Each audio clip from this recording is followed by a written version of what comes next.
Well, welcome back to the Well-Fed Business Podcast with myself, Connor Benham, and the EBG, aka Jonathan McCulloch. And in today's episode, we're going to tell you all about... Oh, God, we've had a shambolic start only my to late today's mother podcast. But called me Jonathan. No, let me finish the intro. That's better. Johnny, baby. In today's episode, we're going to be talking about why you're the expert, even if you think you're not. A little bit of imposter syndrome there. Number 2, the first steps to positioning, which is going to be all about helping you set clear rules and boundaries. And then lastly, exactly how to position yourself as an expert so you're actually treated as one rather than being treated like shite and the hired help. Now, a lot of you listening probably think, well, I am the hired help because I've been hired to build a wall. So therefore, I use my hands. I am the helping hand.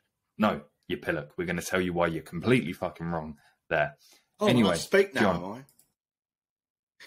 What do you want me to say? Yes, once the intro's done, come on. I want you to tell me about how only your mother calls only my late so therefore I don't have the right. And even then, only when I was in trouble. You're It's late. quite a cool name, actually. And in fact, when I'm writing my science fiction, I've been thinking what name to use because Jonathan McCulloch is too long. And John McCulloch looks a bit crap written down, but Jonathan M looks pretty cool. Yeah, Jonathan M looks pretty cool. You know, long, small font across the M. haven't written the stories yet, but hey, so it's priorities, you know. Got to get my logo right. What about Connor B? Why would I call myself Connor B? Because that's your name. Because it's science fiction. You can call yourself. Why would I choose Connor B? It's a stupid name. Sounds like an international. You know what it sounds like to me? Space. It sounds like a bouffant-haired millennial who's worried about his skincare. Hey, and this is why at your age. Oh, fuck off, man. Beautiful. Fuck off. There's a few blokes in the world who get better as they get older. Sean Connery was one. I'm another. All right? Kenny Rogers, he's dead now. We'll say Sean Connery. Okay, so I'm probably the only surviving good-looking older dude who gets better with age. It's a fact. Honestly. If everyone had your ego, your self-inflated worth, I don't know if the world would be a better or worse place. It'd be far more delusional. It's a fact. It's scientifically proven, right? The world. There are two kinds of people in the world. There are people who love and adore me and hang on every word I fucking say and are irresistibly attracted to me. And then there are people with poor fucking taste and judgment. It's as simple as that. It's true, honestly. Now, funnily enough, we can segue from that into positioning. Well, you can, yeah. Because what I just said is obviously not true. But and I don't actually believe it's true, but if I act as if it is true, then that actually it almost becomes a self-fulfilling prophecy. Now, that's a really stupid extreme that we can all laugh at, of course. I mean, you know, but when it comes to positioning like success is an inside job. And what do we mean by positioning? Let's get a definition straight. It's basically how other people see you. And the easiest way I can think of to describe it is, you know, whenever we have a situation where we have a service provider and a client, all right, or even a product seller, but, you know, we'll call them service providers now because by selling a product, you're still performing a service because, you know, you're serving them. And there is always one of you is slightly senior and one of you is slightly subordinate. This is just transaction analysis. It's very rare do you get an equality. Even in things like boards of directors, there's, you know, like you got the MD who's slightly senior to the rest of the directors and things. But in the client-server relationship, we've almost always, it is the client is perceived as being the senior partner, the senior one. There's no good reason for that whatsoever. And the reason we tend to fall into that trap is we do it because that's how it's done. And it's done that way because that's how we do it. And when people come into the client server kind of business, they look at what other people are doing and just take their lead from them. No one ever questions it. Now, our work is predicated almost exclusively, and well, not exclusively, but certainly right at the beginning, on switching that around. So you go in as the service provider, as the server, but you adopt the senior position. You provide the plug hole for their umbilical cord. You take them by the hand and say, it's okay, Mr. or Ms. client. It's all going to be okay. I'm going to take care of you. Just come with me. I'll look after you. You know, come like Terminator. Yeah. Come with me if you want to live. You know, that's what we do. But the thing is, that has to be that attitude, that persona. It's a leadership position, all right? And we talk about leadership a lot in Core Control and Core Control Elite especially. It's a leadership position you're in, and leadership is not a part-time job. It is something you have to exhibit right from the beginning. I'm going to say more about this as we go through today's podcast. But that's what positioning is, being seen as this slightly senior person. So you are the expert advisor, the trusted advisor, as opposed to being the hired help. Now, just to add one thing before we dig into the meat of it, serving people, and I think this is another problem as well, serving is not the same as being servile. If you think that's the case, never mind the army and the police force, but think about P.G. Wodehouse and the Jeeves and Worcester stories. Jeeves was a butler and was in service to Worcester. But at no point would you have ever considered Jeeves to be servile. On the contrary, he was a gentleman's gentleman. And there's at least one story when he resigns because he disagrees with Worcester, and Worcester was a little bit rude to him. So he just walked out. You don't talk to me like that just because I'm a butler kind of thing. Well, you know, an English butler serves, very much so. That's what they live for. That's what they train for. They serve exemplary service, but in no way, shape or form are they servile. And we should adopt a similar attitude, I think. So, yeah, don't be a bitch. You're not their bitch just because they're paying you money. Now, a lot of the first problem is this kind of idea of imposter syndrome. And I actually see people, and this drives me to distraction. I see actual fucking adults selling their services, posting on LinkedIn, or I did when I was on LinkedIn, saying, I am not an expert. Then what the fuckity fuck are you doing selling your services? And they say, I'm not an expert because I don't know everything. Well, you need to get a dictionary, pal, and read it. Because an expert is someone who knows a lot about a topic. If you're telling me you don't know a lot about the topic you're dealing in, and you're selling your services to people who presumably don't know a lot either, you're a liar and a cheat and a charlatan. You know, that's what you are. Twat. Big twat, definitely. Big fat twat. Big fat twat with a bald head.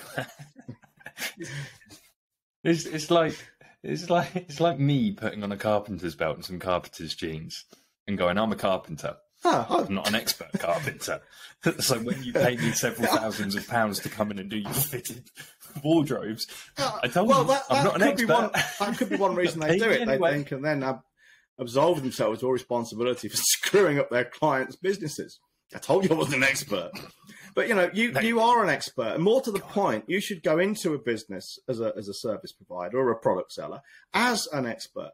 Because, look, with rare exception, so I mean, if I would say, if, for instance, Dan Kennedy said to me, I want you to write a sales letter under my name. Now, obviously, Dan Kennedy knows what he's talking about. So what I'm about to say doesn't apply. But those cases are outlying cases and therefore, by definition, are very rare. And the chances are most of you are not in this position. And even if you are in this position, the jobs that come along where you are kind of less of an expert than the person you're working with or for are very, very rare by definition. So most of the time, a client will come to you, a prospect will come to you, or say to us and say, hey, EBG, I'm struggling to get the right clients, I'm struggling to get the right fees, I'm struggling to make it happen predictably. Well, in these things, I'm an expert. Okay, so I go into their business. They don't have the knowledge or the expertise to, one, do what I'm going to do for them, or two, even comment on my methods. Because if they knew how to do this fucking stuff, they'd be doing it. Well, they don't, so they're not. And this is not difficult. I was watching the Dan Kennedy training, the Living Legend formula. I posted about it in our little chat the other day. And he was talking about being a speaker on stage and how he does a lot of speaking gigs. Well, how he used to do a lot of speaking gigs. This is an old recording. And he was saying he's got it written in all of his contracts that they can't get the audience to score the speakers when he's there, which apparently is really common at American conferences and stuff. I had no idea. I Googled it, and apparently it's very common. They get the receivers to score the speakers. And Dan's whole point was, I purposely turn up a little bit angry. I purposely tell people to move everything around. I purposely look really pissed off. I do this by design. I'm not going to have these numpties in the audience who don't have a fucking clue about the subtleties of what I'm doing and have no right to an opinion on speaking. Score me? Get fucked. He was like, I'm the expert here. I know more about this topic than they'll ever do. They're simply there to watch and be entertained. And quite frankly, they don't even know if they really like what they're seeing or not. Me being a bit of a dickhead, there's a reason for that. I'm not having them score me a 2. Unsurprisingly, understand it. I agree completely. Well, it is true. I mean, a great example is copywriting, because it fits the model perfectly, and I've got a lot of experience in it too. If I write copy for a client, as long as I'm not misrepresenting them or their products, I'm not breaking the law, I'm not in breach of any guidelines or any professional services. It's just a long checklist of things which are objectively measurable. The fact that they don't like it is irrelevant. They get what I deliver. They use it that way. If they don't want to, fine. That's up to them. If they want to change it, fine. But I don't get into rewrites. I don't get into editing. Unless they've got proper, strong, objective arguments to say, well, you can't say this because it's like not true, or it's in contravention of this rule, or whatever, and it brings us into disrepute or something like that. I don't care. Because I often see copywriters, for instance, bemoaning the fact on LinkedIn that they've attended a meeting with the creative department, and probably 3 or 4 or 5 people around the table have gone through their copy line by line, editing it. So eventually you get a fucking sales letter or a bunch of content which has been written and designed by a committee. Well, the senior managers of these departments, they're not copywriters or sales professionals or marketing professionals, but their egos insist they have an input to what's being said. Well, if you are not presenting yourself as an expert and trusted advisor, that will happen to you. And what happens is, when that copy plummets or bombs, or when your content is just who gets to blame? Well, who wrote it? You wrote it. Well, you didn't. The committee wrote it. But you're the hired help, so you're going to get the blame anyway. There's no way the manager is going to put his hand up and say, yeah, I poked my fucking ignorant, uninformed finger into that pie, and now it's ruined. That was my fault. They ain't going to do that. They're just going to tell it's that fucking stupid copywriter's fault. If you position yourself correctly as an expert, 99% of the time you're getting hired, it's because you know how to do something that they don't know how to do. And the minute that they start pretending they know what to do, you have to remind them, get fucked. If you was the expert and you know how to do this, I wouldn't be here doing this for you. Yeah. So that's it. And now, so how do we do this? That's the problem. How does this happen? Well, day 0. Yeah, I mean, this has to happen from day one.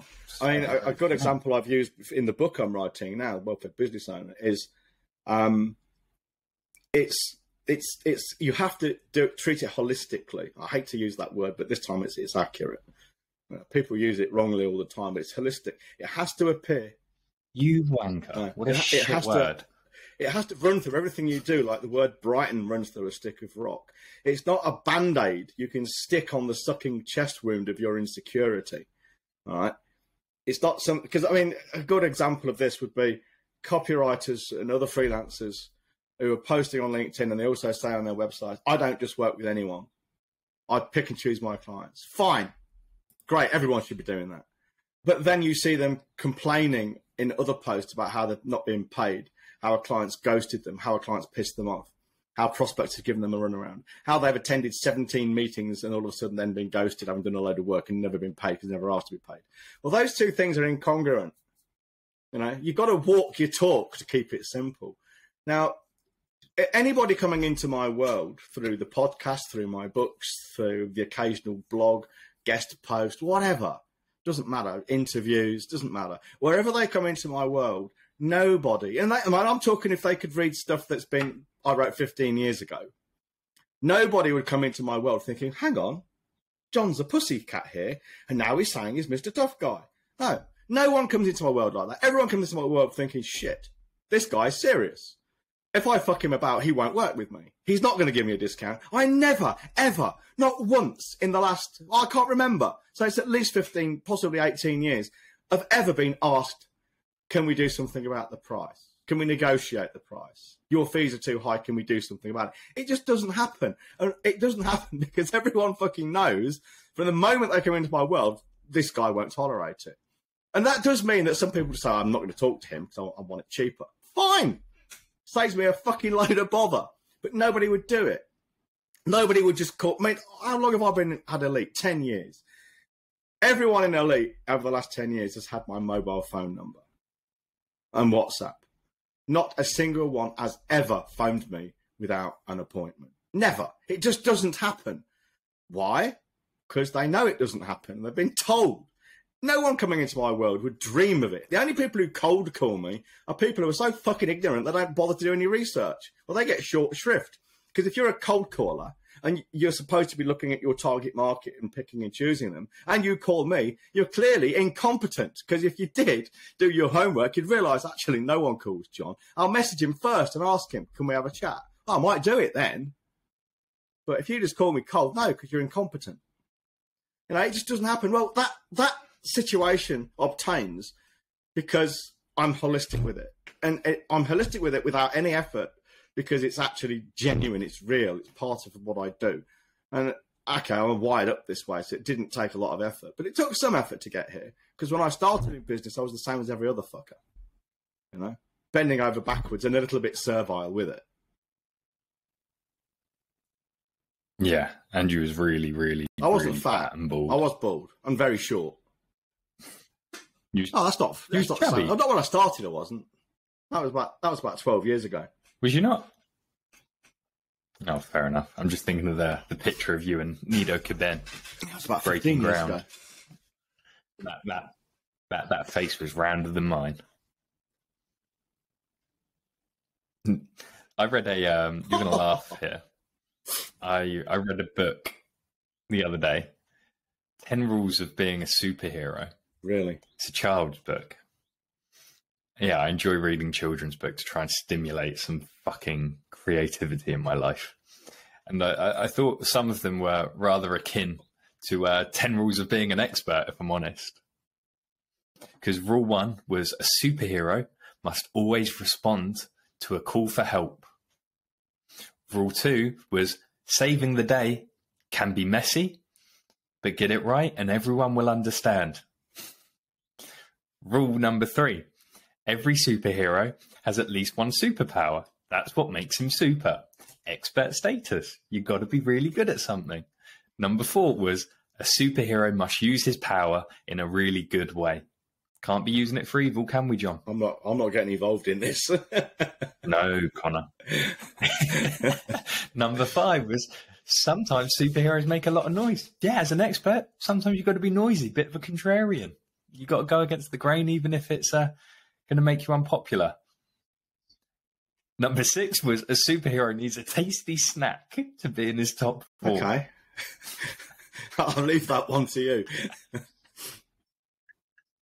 Number 7, well, these two in particular I thought were very John, because you're very particular about your food and when you eat it, and you're very particular about your midday naps, because number 7 was superheroes must rest so they can recharge and be ready when the time comes to save the day all over again. Rule number 8, a superhero is always brave and never cowardly. Number 9, the goal of a superhero is to save innocent victims. And rule number 10, and this is where I thought, it's perfect. Every superhero needs a sidekick because saving the day is more fun with a friend. Well, thanks for that, Connor. You just trashed our entire reputation. So the first step to positioning, anyway. moving swiftly on. All these things, they talking about, it's holistic. It has to appear from the beginning. The easiest way to do it, and this is probably the second thing we teach in core control, elite, in all our work with any new client, is rules and boundaries. It's the second thing we teach. Rules and boundaries for yourself towards others. Rules and boundaries for yourself towards yourself. Rules and boundaries for yourself towards others, and rules and boundaries for them towards you. And also rules and boundaries for how you will accept others treating others. Now, you can't tell other people how to behave. But what I mean by this is, if I see, say, somebody could be a client of mine.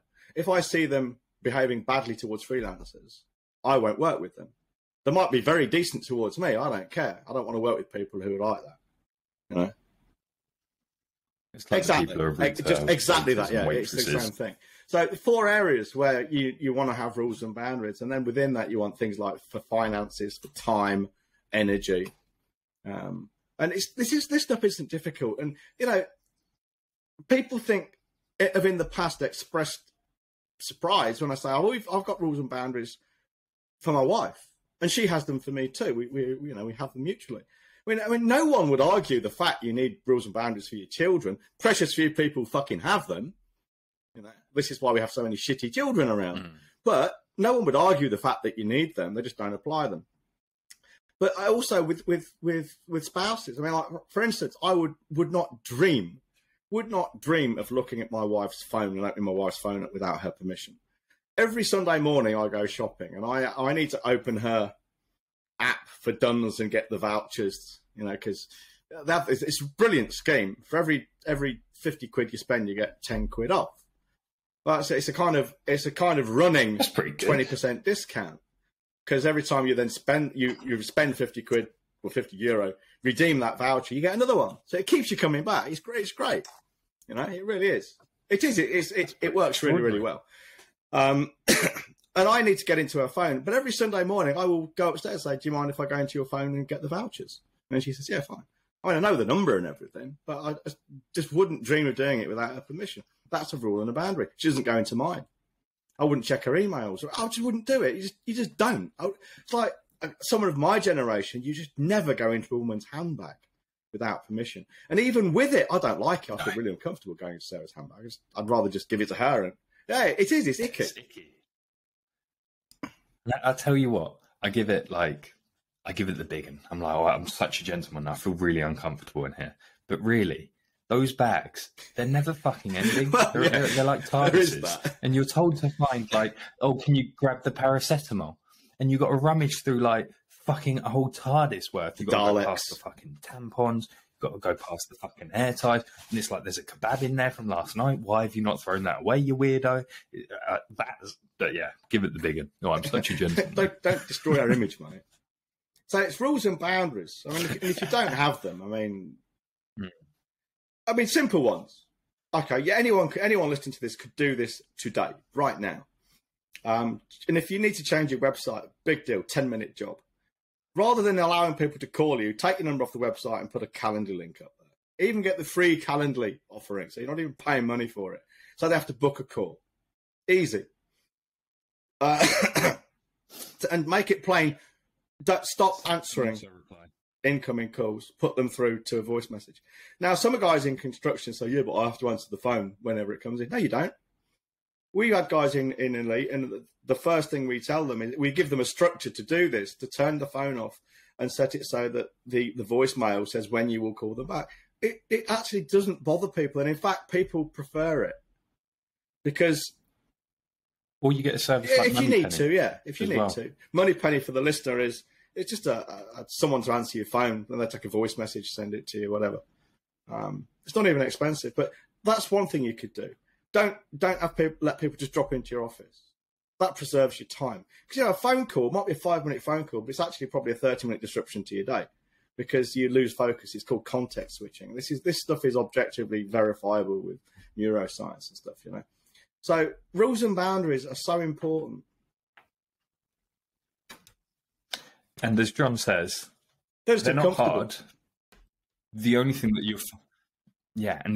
you find difficult is if you're thinking along these lines for the first time in your life it's the first time, and this can sound a little bit wanky, but it's the first time you realize you actually have control over your life and you can do whatever you want, and you're not actually just this plastic bag being pulled around by the changes of the wind. You actually are able to put, you know, some solid fucking foundations into the ground and actually take control. And the difficulty you'll find there is you'll realize you can do everything or anything. And when you feel like that, well, it's very, very difficult choosing a place to start. But just start with simple things such as, I don't let people call me at any time. I constantly have my phone on do not disturb, so text messages don't disrupt me. I only check my emails twice a day, at this time and at this time, and every other time they get an auto reply. Another smart rule would be that you never discount. It's not difficult. And then I need to get a move on because I need to be out of here soon. Rules and boundaries, so important. I mean, Connor and I, our rules and boundaries are kind of unspoken because we respect each other. So if Connor was to call me, he's my business partner and best friend. If he was to call me without us arranging it, I would know it's like, this is life and death. He wouldn't just do it for a chat or a brain fart. Urgent. We have Voxer for that.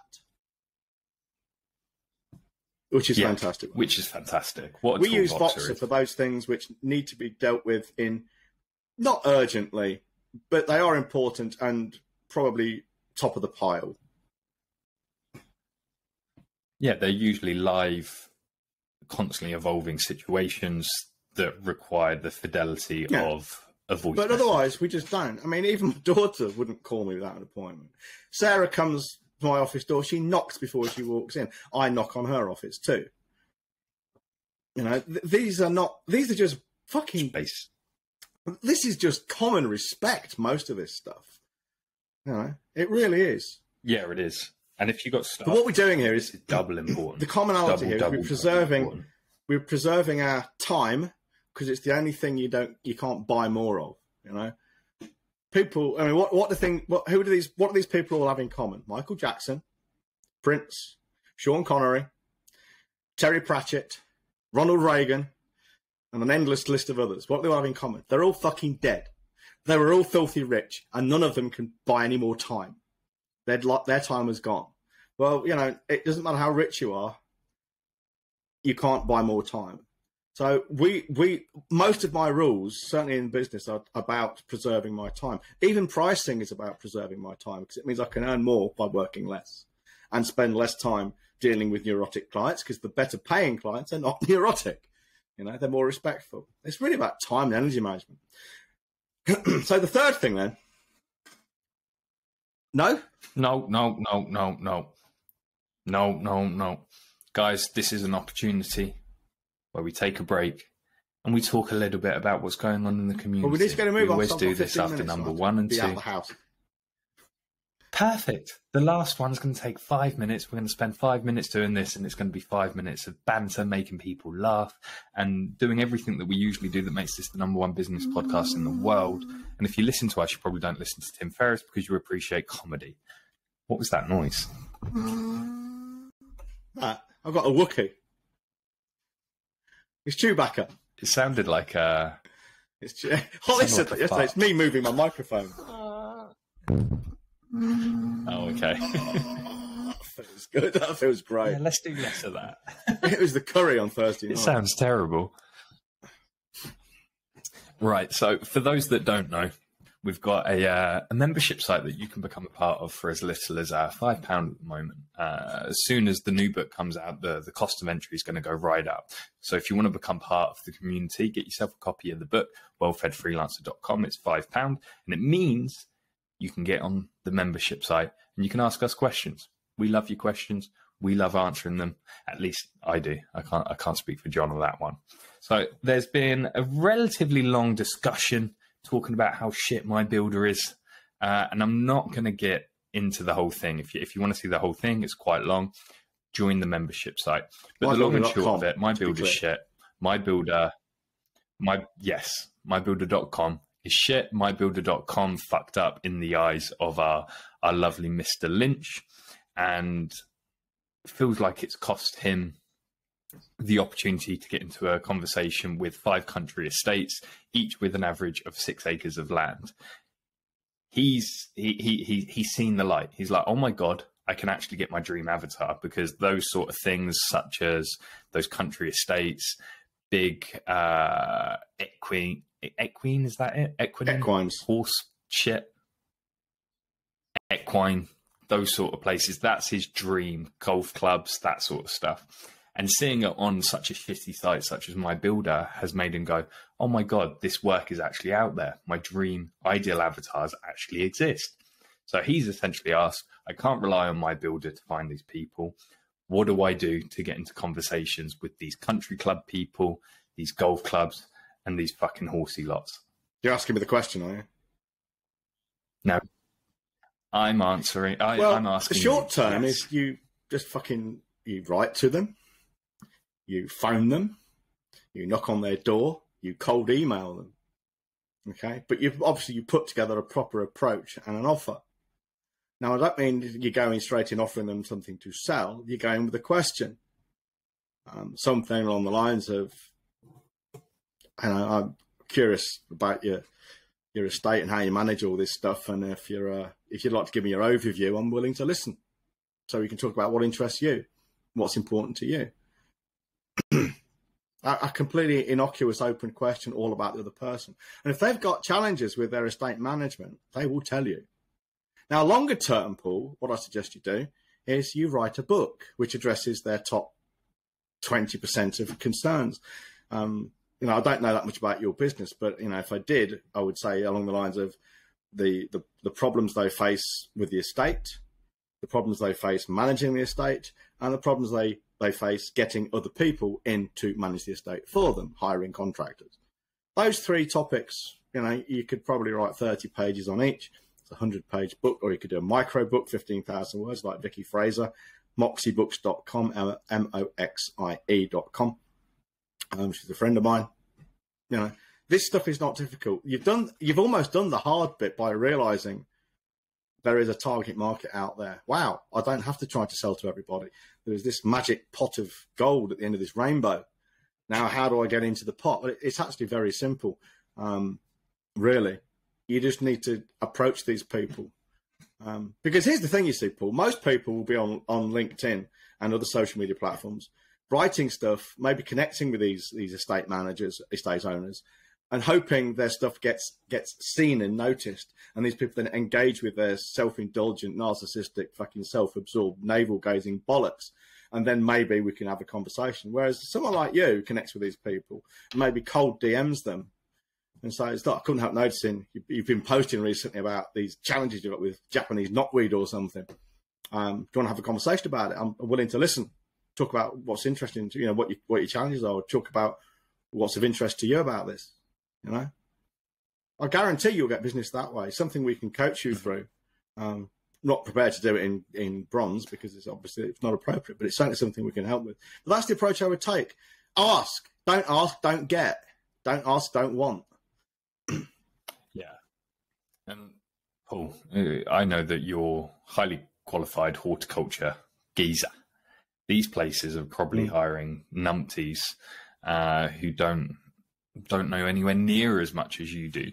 But the one thing that you can't allow to get into your psyche is because you are so qualified and because you know so much, and you're this horticulture guy. You're not just a typical gardener. You can't allow yourself to get frustrated when you see these companies using just your average Joe gardener, because ultimately that's your responsibility.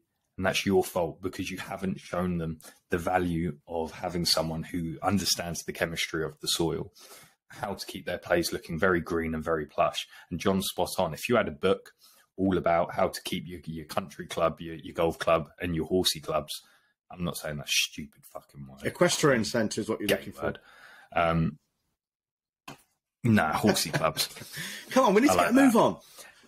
If you write a book all about, we're getting a move on, John. Calm down. There's 8 minutes left. We're wrapping this up, and then we've got 5 minutes. See, every time you bring this up, it's an interruption. John's right. You write a book, and you drop it off, then you follow up a week later, and you're like, hey, I've got an open ear here. Do you want to talk about your challenges around this stuff? You'll be golden.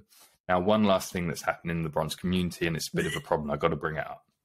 People are completely fucking taking advantage of the free course that's in there, and they're getting fantastic results with it. And it's doing my head in. Uno, reverse that one. It's the business accelerator, and it's providing fucking great clarity. And these are the words of people inside Bronze, not my words. It's providing clarity, and I'm successfully avoiding the race to the bottom for the first time. And it's completely bloody free. Completely bloody free. People are walking away from stupid bloody opportunities, not even wasting their time anymore with those bottom feeder scum. I just wanted to bring that up because people are raving about it. If you want to join us inside the Bronze community, go to thewellfedfreelancer.com, buy the book for £5, and you'll get your complimentary access. Now, we have got 7 minutes, John, and what we're going to talk about for those 7 minutes is I want to talk a little bit about what Socrates teaches us about being a real expert. What? How to become how to show yourself as an expert? Well, here's the thing. You see, the third thing is most people make this mistake. When they want to show their expertise, they do just that. They do it by solving a problem, showing their knowledge, going into a client or a prospect's premises for a sales meeting and vomiting forth all this information, teaching them. Well, there's loads of reasons not to do that. One, it's inappropriate because you're working and not being paid for it. Two, you're putting something in front of the prospect or the client they're not qualified to judge. That won't stop them judging it. You know, we said this before. They are not qualified to have an opinion on what you're doing, but they will have one anyway. Oh, we tried that, it didn't work. Yes, but you didn't try it my way. Well, how do you know that? Well, tell me what you did. Well, this is where you went wrong. Well, I don't think it went wrong. So-and-so said we should do it this way. All of a sudden, you're in an argument with the prospect. You ain't going to say anything. Apart from anything else, you're entrenched, they're entrenched, they think you're stupid, which is fine. You don't care what they think, except they won't pay you any money now because they think you're stupid. So you don't want to demonstrate your worth like that by solving the problem. Or possibly even worse, they will take your information, your report, your proposal, your audit, whatever you like to call it, and they will then either give it to someone internally in the business, try it themselves if they're a one-man band or a small business, or maybe put it out to their incumbent supplier, or go out to Fiverr.com or Upwork or Freelancer or whatever it is and see if someone else will do it for less than you. All right, so you lose all the way.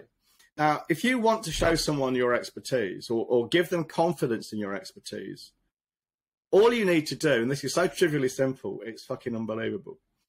All you need to do is show them you understand their situation, their challenges, their problems at a deep level. And how do you do that? Really simple. But I'm not going to tell you right now because that's for clients only.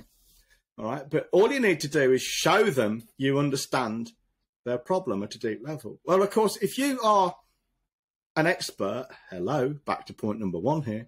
If you're an expert, you should know most of their challenges and problems anyway, because you've dealt with them before. If you're doing your targeting properly, so you are very specifically going for these large equestrian centres, okay, and nothing else, for instance, well, they've all got 80-20, so they've all got the same kind of challenges, really. Like our businesses that we work with, yeah, you know, can't get the right clients, can't get the right prices, can't make it happen predictably. The three biggies, you know.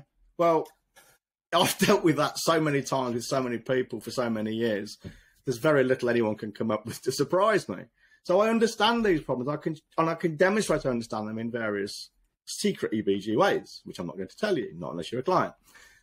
But it's really simple. And what you will do, it infuriates prospects because they'll say, well, what do you think I should do next then? What should I be doing now? And the answer to that is very simple. Well, that's the detail we would need to hammer out on a consultation. And that's £250 plus VAT. You get your money back if I can't actually help you, or you end up we end up working together. You know, not working for free.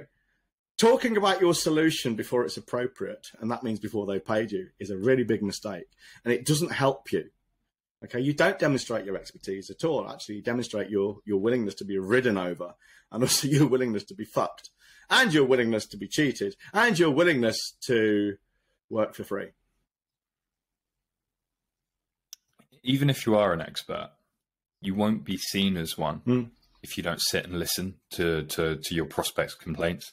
I'm sure we've all been in the situation where perhaps we are having a little bit of a moan, or we're talking about a problem or a challenge we're facing. And the person we're sat opposite, all they say is, yeah, well, I went through this, or yeah, well, I went through something similar and what I did was this, that, and the other. And you're just sat there and you close up because you're like, I don't want to talk to this person. They don't fucking understand what I'm going through. They claim to be a person of knowledge, but they're not even worth the breath that I'm wasting on them currently.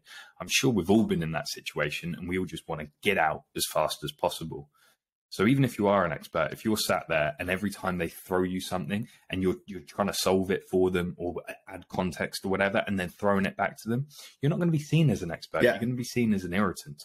True experts shut up and listen. When you go to high-end doctors, they just get you to talk. Tell me everything. Tell me about all the aches and pains. You don't say, oh, I've got a problem in my elbow, and they go, could be tennis elbow. What's next? Or I've got a headache. Could be a hole in your head. What else hurts? Or I've got a back problem. You've got a slip disc. Tell me what's next. No, they get you to talk about the whole thing holistically, and then they go on for a consultation once they've got all the facts done. And the way they get the facts is they shut up. Be a high-end doctor. Poke that proctologist bottom. So, John, where should they go? What should they do? I'll let you wrap up and then you can get the book. Okay, that's the first place to start. If you want more information on working with us a bit more closely than just the book, email Holly at wellfedbusiness.com, and she'll tell you what to do next. In the meantime, stay safe, stay inside, wash your hands, and please don't shit on your fingers. Goodbye.